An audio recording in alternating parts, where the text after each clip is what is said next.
안녕하십니까. 자생한방병원 한방재활의학과 박병학입니다. 이번에는 만성요통에 대한 봉침 사용의 효과를 확인하기 위해 무작위 이중맹검 샴대조군 시험을 진행한 논문에 대해서 소개드리겠습니다. 아래와 같은 순서로 진행하겠습니다. 먼저 본문 내용을 보기 전에 저널과 저자에 대한 사전 설명을 드리겠습니다. 저널은 톡신즈로 스위스에서 발행하고 있는 저널입니다. 톡시콜로지에서도 푸드 사이언스 앤 테크놀로지에서도 25% 안에 1쿼터에 속해 있는 임팩트 팩터가 높은 저널입니다. 해당 논문은 저널에 2017년에 실렸고 현재 해당 저널의 임팩트 팩터는 3.53일입니다. 2015년부터 꾸준하게 피인용 횟수가 증가하고 있는 것을 확인할 수 있습니다. 저자 소개를 드리겠습니다. 제1저자는 서병관 교수님입니다. 강동경희대 침구의학과 교수님이시라고 합니다. 교신 저자는 이준환 박사님으로 키움에서 근무하고 계신 분입니다. 논문에서 이야기하고 있는 만성요통에 대한 설명 먼저 드리겠습니다. 만성요통은 7에서 12주 이상 지속되는 가장 흔하고 비용이 많이 들며 불편함을 야기하는 근골격계 질환 중 하나이며 재발이 빈번하지만 근본적인 병리학적 원인이 없는 것이 특징입니다. 연구에 따르면 요통의 만성적 진행은 인구 통계학적 요인, 질병 관련 증상, 여러 가지 기능적 증상, 다리 통증, 발병 시 중대한 장애, 다중재발 또는 병원 내 치료, 직업, 근본적인 척추 상태, 정신사회적 상태와 관련이 있다고 합니다. BVA, 여기서 말하는 BVA는 비베놈 아큐펑처로 경혈의 자극과 동시에 봉독에서 유래된 양리학적 효과를 발휘함으로써 통증을 완화시키는 요법입니다. 쉽게 말해서 약침의 효과를 말한다고 볼 수 있겠습니다. BVA의 치료 효과를 극대화하기 위해서는 점진적인 용량 증가가 필수적이라고 합니다. 한의원의 근골격계 환자에서 약물 복용을 조사한 연구에 따르면 입원 환자의 98.6%가 약침 치료를 받았다고 합니다. 그중 32.1%가 BVA를 받았다는데 보시는 것처럼 봉침요법이 약침요법 중에서도 많은 부분을 차지하는 것을 알 수 있습니다. 현재 연구는 용량 증가 BVA와 비스테로이드성 소염 진통제의 병용 치료가 CLBP, 만성요통을 효과적으로 치료할 수 있는지에 대해 조사하기 위해서 고안되었습니다. 논문의 초록을 보시겠습니다. 앞서 말씀드린 것처럼 BVA는 봉침술, 비베놈 아큐펑처로 봉독의 양리학적 효과와 경혈의 동시 자극을 통해 만성요통, CLBP의 효과적인 치료법으로 알려져 있습니다. 연구 대상자는 이중맹검 무작위 배정을 사용한 비특이성 CLBP 환자 54명을 BVA와 샴 그룹에 할당했다고 합니다. 모든 참가자는 하루에 180mg의 록소닌을 복용하는 것 외에 3주 동안 BVA 또는 샴 BVA를 6번씩 받았습니다. 록소닌의 투여량은 1일 3정 3주였습니다. 록소닌이라 함은 록소프로펜으로 해열 소염진통제입니다. 비스테로이드성 소염진통제 엔세이드로 분류됩니다. 발열, 염증, 통증을 일으키는 프로스타글란딘의 생성에 관여하는 효소인 콕스1, 콕스2를 억제해서 진통 효과를 발휘하는 것으로 알려져 있습니다. 본 논문에서 사용한 주요 지표는 허리 통증에서 야기된 불편감으로 시각적 아날로그 척도 바스를 사용하여 평가되었습니다. 불편감은 논문 본문에서는 bothersomness라고 표현하고 있습니다. 세컨더리 아웃컴에는 통증 강도, 요통과 관련된 기능장애인 ODI, 삶의 우울성 기분을 평가하는 BDI가 포함되었습니다. 결과는 치료기간 동안 매주 평가되었고 4주, 8주, 12주에 추적 관찰되었습니다. 본 논문의 결과 및 결론입니다. 치료 3주 후에 BVA 그룹의 불편감, 통증 강도 및 기능 상태가 샴군과 비교하여 유의한 개선이 관찰되었습니다. 본 연구의 결과는 BVA가 CLBP의 치료를 위해 기존의 양리학적 치료법과 함께 사용될 수 있음을 시사합니다. 방법으로 넘어가겠습니다. 본 연구의 스터디 디자인은 2011년 4월부터 2013년 8월까지 강동경희대 병원에서 무작위 이중맹검, 미약대조군, 평행군으로 나누어서 실시한 연구라고 할 수 있습니다. 랜더미제이션과 블라인딩은 참가자들은 서로 다른 그룹에 무작위로 배정되었고 시험 완료까지 순차적으로 번호가 매겨진 밀봉된 불투명한 봉투를 사용하여 무작위 배정을 해서 등록된 연구자, 개입자 및 결과평가자는 이에 대해서 모두 맹검되었습니다. 랜덤화와 블라인딩에 대해서 설명드리겠습니다. 연구 수행자를 맹검하기 위해서 약물을 따로 준비하고 의사에게 전달했다고 합니다. 의사는 환자 배정을 알지 못하고 질병에 대해서만 논의할 수 있었고, 결과 평가자들은 실험이 끝날 때까지 환자의 치료 할당에 대해 맹검된 상태를 유지했습니다. 증례보고 양식 (CRF의) 데이터 입력은 독립적인 연구원이 수행했으며, 안전성과 정확성을 위해 철저히 교차 검사를 받았습니다. 통계 분석은 할당 정보가 맹검된 독립 통계에 의해 수행되었습니다. 연구 수행자를 맹검하기 위해서 약물을 따로 준비했다는 말이 아마 약침을 시행하기 전에 봉침과 샴 약물 그 두 가지를 미리 뽑아놓고 의사에게 전달만 한 것으로 보입니다. 인터벤션, 본 연구의 중재에 대해 설명드리겠습니다. 약침 치료 전에 피부 과민 테스트를 모든 환자에게 시행했다고 합니다. 국지혈을 사용해서 시행했다고 하고, 이 환자들이 국소적 팽창 직경 10mm 이상이거나 발적이 20mm 이상인 경우에는 연구에서 제외되었다고 합니다. 10년 이상의 임상 경력을 가진 한의사에 의해서 수행되었고, 참가자들은 실제 BVA 또는 샴 BVA를 사용하여 3주 동안 총 6번의 약침 중재를 받았습니다. BVA는 건조된 봉독 분말을 2만 배 희석하여 준비해서 생리식염수에 융해시키고 여과시켰다고 합니다. 동일한 양의 생리식염수가 샴 BVA로 준비되었습니다. 본 연구의 중재 중에 가장 특이한 점은 경혈의 약침 주입량을 점점 증가시켰다는 것입니다. 각 경혈의 주입량은 첫 주에 0.2mm에서 두 번째 주에는 0.4mm, 세 번째 주에는 0.8mm까지 서서히 증가시켰습니다.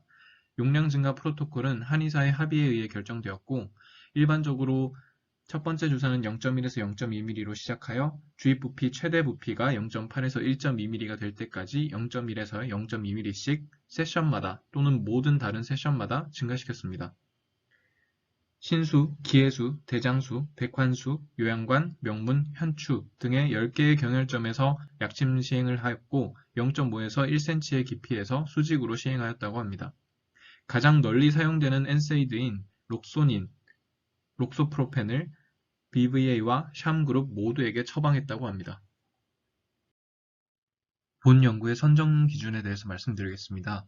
18세에서 65세까지 연령대의 남녀로 비특이적이고 합병증이 없는 LBP, 로우 백페인이 최소 3개월 동안 관찰되었으며 LBP로 인한 불편감에 대한 10cm 바스에서 4점 이상, 신경학적 검사에서 이상이 없는 사람이었습니다. 선별검사의 일환으로 모든 환자들에게 피부 과인 검사를 수행하였고, 비특이적인 복합적이지 않은 하여추부 통증에 대한 분류 중 국제질병 분류 ICD 코드에서 오른쪽의 코드로 진단된 사람들이었습니다. 본 연구의 제외 기준에 대해 설명드리겠습니다. 방사성 통증이 있는 사람, 심각한 척추장애 치료 결과에 영향을 미칠 수 있는 만성질환을 가진 사람, 이전에 척추 수술을 한 사람, 교통사고로 인한 허리 통증이 있는 사람, 허리 통증 이외에 명백한 근골격계 통증이 있는 사람, 응고장애, 항응고제 투여, BVA가 안전하지 않은 임신 및 발작 장애를 가진 사람, 이전에 BVA 치료, 벌침 치료, 벌레에 대해 이미 과민 반응이 있는 사람, 심한 정신병 또는 심리적 장애가 있는 사람, 코르티코스테로이드, 마약, 근육이완제 또는 본초 약물을 사용하여 요통을 치료한 환자 또는 연구 당시 부적절한 것으로 여겨지는 약물을 사용한 환자, 소송 중이거나 LBP로 인한 보상금 수령자, 연구 참여를 거부하거나 동의를 하고 한국어로 읽고 쓸 수 없는 사람이 해당됩니다. 연구 참가자들에 대해 설명드리겠습니다. 54명의 환자를 대상으로 적격성을 평가했고 54명의 CLBP 환자가 이 연구에 등록되었습니다. 만성요통 환자입니다. BVA 그룹의 24명, 샴 BVA 그룹의 23명의 참가자가 모든 치료 세션과 후속 평가를 완료했습니다. BVA 그룹의 3명의 피험자와 샴 BVA 그룹의 4명의 피험자는 중간에 동의를 철회했습니다. 본 연구 참가자들은 실제 봉침 치료를 받는 그룹 27명, 샴 봉침 치료를 받는 그룹 27명에 무작위로 배정되었습니다. 두 그룹 사이의 차이는 보시는 대로 p-밸류 값이 전부 다 0.05 이상인 값들을 가지고 있고 베이스라인 캐릭터리스틱에서는 두 그룹 사이에 차이가 없었던 것을 확인할 수 있었습니다. 본 연구의 결과에 대해서 보시겠습니다. 본 연구의 프라이머리 아웃컴에 대해서 먼저 살펴보겠습니다. 본 연구의 프라이머리 아웃컴은 앞서 말씀드린 것처럼 바스에 의해 측정된 불편감, bothersomness였습니다.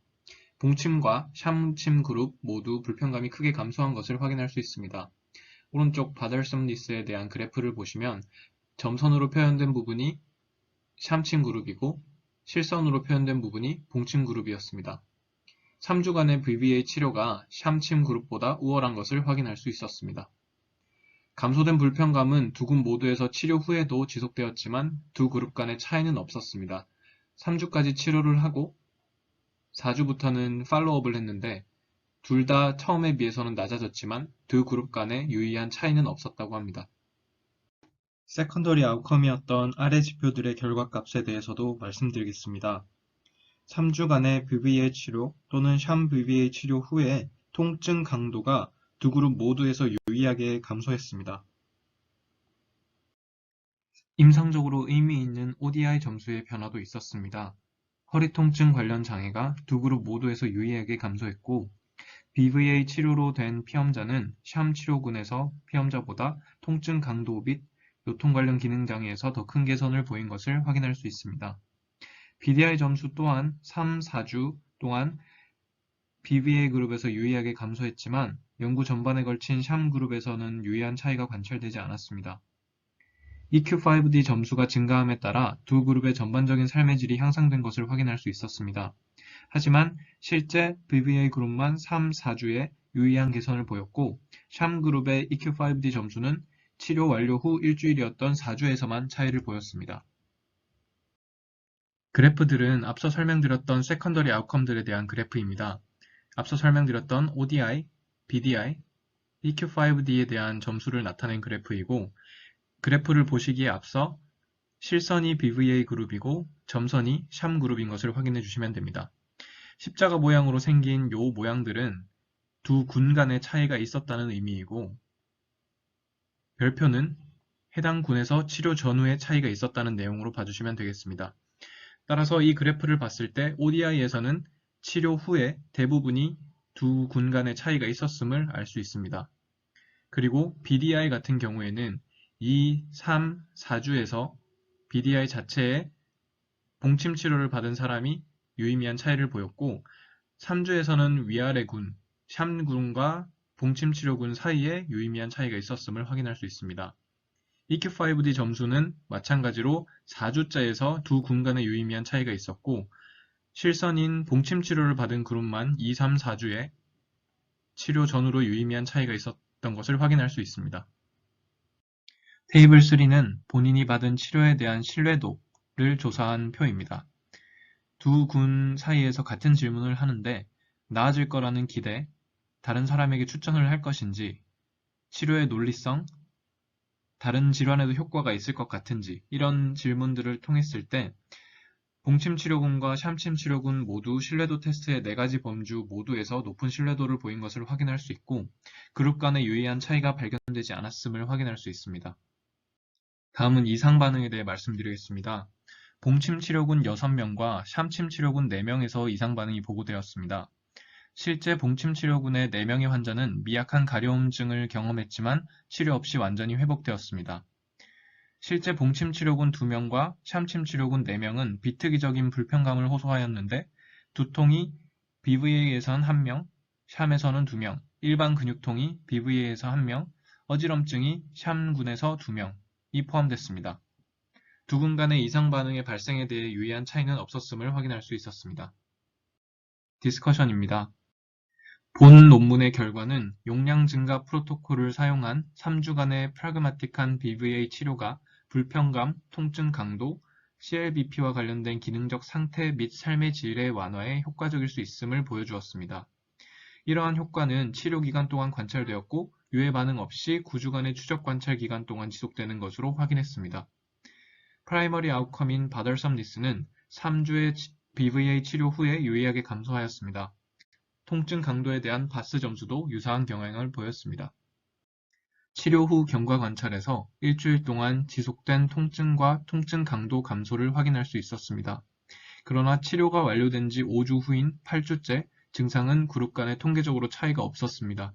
그럼에도 불구하고 두 군 모두에서 기본 상태에 비해서 증상 호전은 지속된 것을 확인할 수 있었습니다.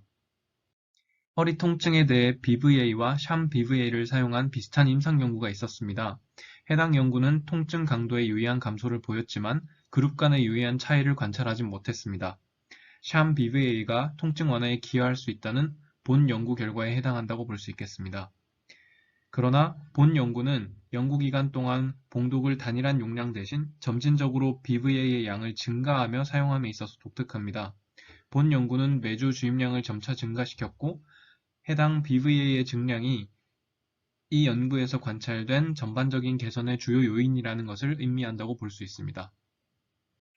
BVA 치료가 통증의 강도를 감소시켰을 뿐 아니라 CLBP와 관련된 장애의 정도도 감소시킨 것을 ODI 점수에서의 현저한 개선으로 확인할 수 있었습니다. 허리 통증 관련 기능 장애의 유의한 감소는 ODI 점수로 평가했고 12주간의 추적 관찰 기간 동안 지속되었습니다. EQ5D에 의해 평가된 삶의 질은 치료 세션에서부터 1주간의 추적 관찰까지 BVA군에 유의하게 감소된 것을 확인했습니다. BDI로 평가된 우울 증상은 BVA 그룹에서만 유의하게 감소되었지만 샴 그룹에서는 감소하지 않았습니다. 본 연구에서 이야기하고 있는 본 연구의 한계에 대한 설명을 드리겠습니다. 해당 연구는 비침습적 치료법을 사용하는 다른 샴 그룹과 비교하는 것이 필요하다고 합니다. 앞서 보셨던 것처럼 침습적으로 주사를 한다는 것 자체만으로 치료가 될 수 있기 때문에 다른 샴 그룹과의 비교가 필요하다고 이야기하고 있습니다. 복합적인 치료로 BVA와 NSAID를 함께 사용하여 효과를 확인하였고 단일 치료로서 BVA 효과는 어느 정도인지 확인이 필요합니다.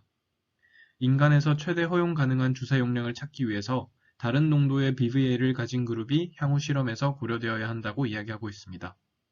앞서 그룹 간의 차이는 없었으나 그룹 내에 남자 환자가 상대적으로 부족하여 남녀 사이의 차이에 대한 연구도 추가적으로 진행하면 좋을 것 같다라고 이야기하고 있습니다. 제가 의문이 생겼던 것은 생리식염수와 BV를 주입했을 때 환자가 느끼는 통증의 정도가 다를 것으로 예상되는데 정확한 맹검이 되었다고 할 수 있는지 약간의 의문이 생겼었습니다. 본 논문의 결론입니다. 본 논문에서는 BVA, 봉침 치료가 불편감, 통증 강도, 기능 상태 및 CLBP 환자의 삶의 질을 개선할 수 있다는 임상 증거를 확립했다는 데 의의가 있습니다. 이것은 BVA 치료가 CLBP 치료를 위한 기존 양리학적 치료와 함께 잠재적인 후보가 될 수 있음을 시사한다고 볼 수 있습니다. 이상으로 발표를 마치겠습니다. 감사합니다.